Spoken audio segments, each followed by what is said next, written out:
नमस्कार, मुरारी एक्सप्रेस देख रहे हैं आप। मध्य प्रदेश सरकार की पंचायत एवं ग्रामीण विकास मंत्री प्रहलाद पटेल आज विदिशा जनपद पंचायत के अंतर्गत ग्राम पंचायत बरखेड़ा कछवा पहुंचे, जहां विकसित भारत संकल्प यात्रा में सम्मिलित हुए। मध्य प्रदेश सरकार के गठन और विभागीय मंत्री बनने के बाद पूरे मध्य प्रदेश में प्रहलाद पटेल का ये पहला आयोजन है जो विदिशा में आयोजित होने पर उसमें वह सम्मिलित हुए हैं। बरखेड़ा कछवा में आयोजित से कार्यक्रम के दौरान विदिशा विधायक मुकेश टंडन, कुरवाई विधायक हरि सिंह सप्रे, भाजपा जिलाध्यक्ष राकेश जादौन, कलेक्टर उमाशंकर भार्गव, जिला पंचायत सीईओ डॉक्टर योगेश तुकाराम बरसट के अलावा भाजपा के पदाधिकारी कार्यकर्ताओं के साथ साथ ग्रामीण जन बड़ी संख्या में मौजूद रहे।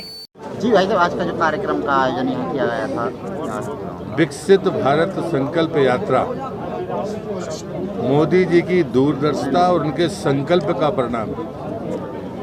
2014 के बाद जो कार्यप्रणाली का अंतर है वो देश की जनता देख रही है, लेकिन समय सीमा के भीतर योजनाओं को पूरा करना और हर पात्र और ज़रूरतमंद व्यक्ति को वो मिला या नहीं मिला उसका अधिकार, उसकी समीक्षा करना, जो काम अक्सर पत्रकार बंधु करते थे, मैं उनसे फिर वही आग्रह करूँगा कि हम किसी भी पात्र व्यक्ति को छूटे ना, इसकी चिंता अगर हम सबने मिलकर की तो ये देश और समाज के लिए बेहद महत्वपूर्ण कदम है और यही माननीय प्रधानमंत्री की मंशा है।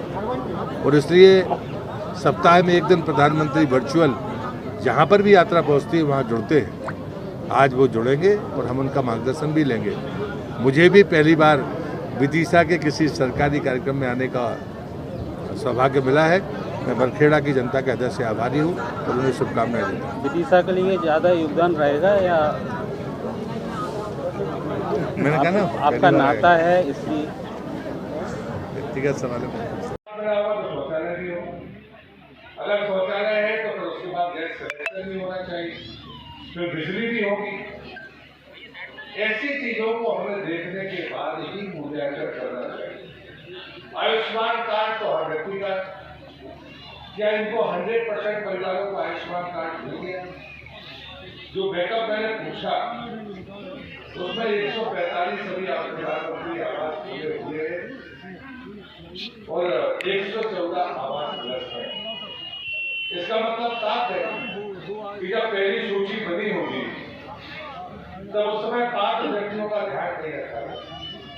जब मैंने पहली बार समीक्षा की मध्य प्रदेश सरकार में अपने कार्यालय में जाकर एक दिन ही बता तो उन्होंने बताया कि लगभग 35,000 ऐसे लोगों को पहली बार प्रधानमंत्री आवास दिए गए जिसके वो पात्र ही नहीं।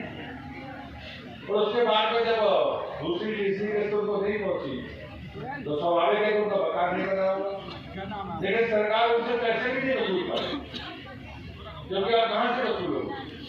मुझे लगता है कि ये गलतियां कई बार हमारे निर्णय करने की खामियों के कारण होती है। गांव के सरपंच को या गांव के किसी भी सामाजिक राजनीतिक कार्यकर्ता को एक एक परिवार की जानकारी होती है, कौन गरीब है, कौन जरूरतमंद है, कौन पात्र है, कौन अपात्र है। और मुझे लगता है कि प्रधानमंत्री की मंशा भी यही। मैं भी स्टार पर जा रहा था तो मैं देख रहा था कि आयुष्मान कार्ड के लिए भी आवेदन आए हैं।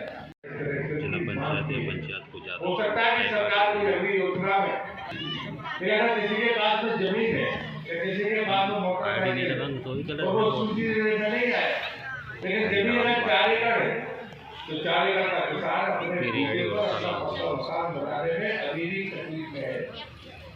तो क्या आगे इसका विचार हो सकता है? तो मुझे लगता है कि ये जो यात्रा है ये गारंटी की यात्रा है। हमारे गांव में सभी के पास पक्का मकान हो, सभी के पास शौचालय हो, जो चाहे सबके पास गैस कनेक्शन हो। अभी 5 वर्ष है, मध्य प्रदेश सरकार के चुनाव भी होंगे, मई में लोकसभा के चुनाव होंगे, फिर उसके बाद 5 वर्ष का समय मिलेगा।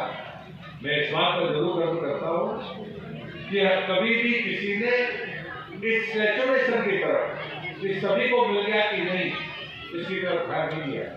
मैं देश का जल शक्ति मंत्री था उस समय जब 2019 में लॉन्च हुआ जल जीवन मिशन कि हर घर को 2024 तक हम पानी पहुंचाएंगे।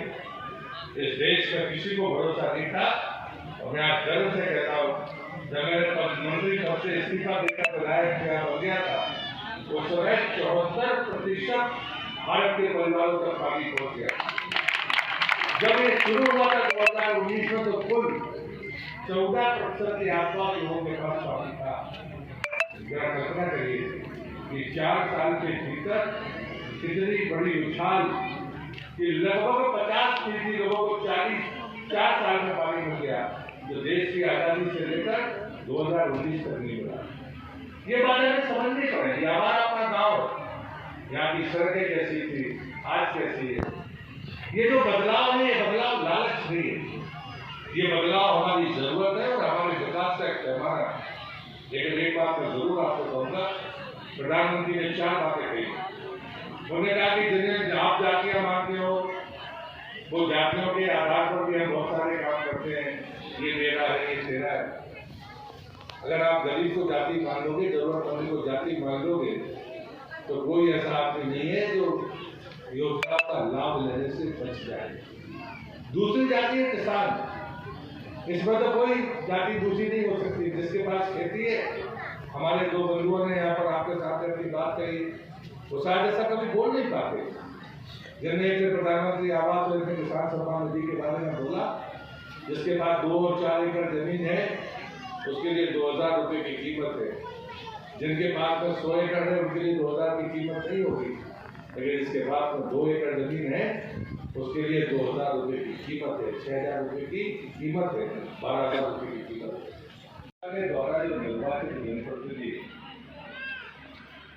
उसको इस कार्यक्रम को अपने हाथ में लेना चाहिए, क्योंकि ये समीक्षा है। जो लोग विरोध करते हैं सरकारों का या कामकाज की, एक तो होता है विरोध, एक होती है समीक्षा। जो हमारे लोकतंत्र का चौथा स्तंभ है, पत्रकार जगत, वो समीक्षा करता है। मैं उनसे भी आग्रह करूंगा कि इस यात्रा की समीक्षा जरूर करें। ये पहला अवसर है भारत सरकार की तरफ से। मध्य प्रदेश सरकार ने तो पिछले बार एक प्रयास किया, लेकिन भारत सरकार की तरफ से ये पहला अवसर है कि सरकार गांव में जाए, वहां पर जितनी भी श्रेणियां हैं, उन श्रेणियों में देखकर जो पात्र व्यक्ति है, उनको 100% लोगों को लाभ मिला या नहीं, उसे देखने की यात्रा है। गारंटी तो आप तब देंगे जब हर आदमी संतुष्ट हो जाए कि मैं पात्र हूं और मुझे इसका अधिकार मिला है। लेकिन एक बात तो जरूर कहूंगा, जब मैं यहाँ पर, मैं तो राज्य में पहली बार मंत्री भी बना हूँ, चुनाव में विधायक भी पहली बार बना हूँ, और मुझे इस बात का गर्व है कि शायद मेरे विवाह के बाद में किसी सरकारी या पार्टी के पहले कार्यक्रम में आया। कभी मैं विदिशा में किसी कार्यक्रम में नहीं गया, आज मैं पहली बार आया और बखेड़ा में, क्योंकि मैं मानता था कि मुझे यहाँ राजनीति से दूर रहना चाहिए। लेकिन मैं बखेड़ा का आंकड़ा पढ़ रहा था, तो जो भी इस गांव के पढ़े लिखे लोग होंगे, कर्मचारी होंगे या राजनीति करने वाले लोग होंगे, बीपीएल परिवार 206 और जो प्रधानमंत्री आवास है वो 259। तो क्या ये तय हो गया कि जितने भी बीपीएल परिवार है, क्या उन सबको प्रधानमंत्री आवास मिल गया? हमारी पहली कोशिश